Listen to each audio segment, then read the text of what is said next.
I've dated a lot of guys, and this is kind of sad, but a lot of them have turned out gay, like they've come out after we've dated. It's scary. I meet them and I'm all excited because I'm like, oh my God, Alexandra! Like, he's so well dressed and he just understands me, and like to his friends, he's probably like, well, she looks like a dude and swears like one, like, I guess this will work until I memorize that coming out speech, Don't. Slowly. It's like, I don't want to mess that one up. I don't know what it is. It's like the train runs express to Gay Town after it stops in Jocelynville. They get out and like have the vacation where they're like, no, I think I get it. I think I get it now. I am not, I don't like women. Thank you, Joselyn. I'm like, no, why? Every time I go out with my friends, like my friends think it's really funny. It's like the big joke that I get like the creepiest dudes at the bar. They're like, oh, watch out, Joss, there's a creep over there. Like, look out. I'm like, it's funny, it's my life.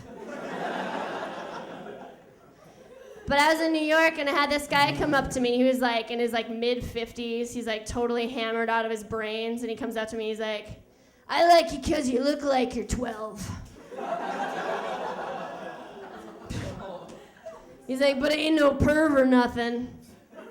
I'm like, well, sir, you're obviously a pervert, but I like you because you're not ambitious to go after a real 12-year-old. Good news for you, I happen to date lazy creeps. What do you say? Let's make some mistakes. I drink a lot. I drink way too much because if I don't, I shake.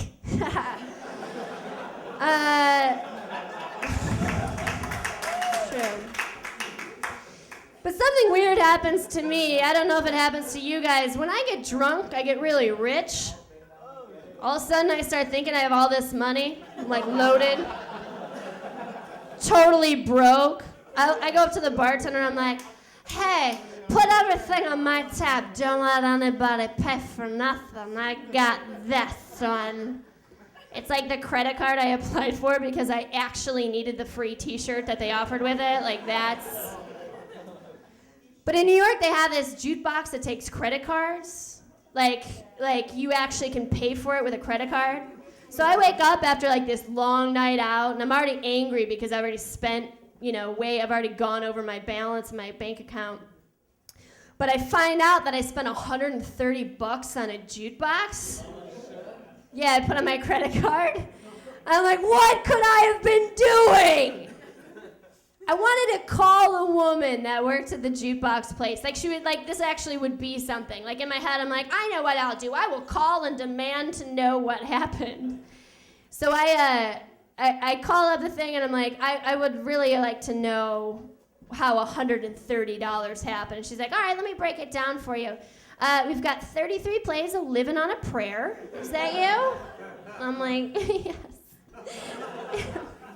22 plays of Brass Monkey back to back. I believe you paid extra to make that keep playing every time. And then we have a couple plays of Wind Beneath My Wings here at about 4 o'clock in the morning. Is that you? I'm like, I'm sad and lonely, I promise. Please don't tell anyone about this conversation. Click, boo!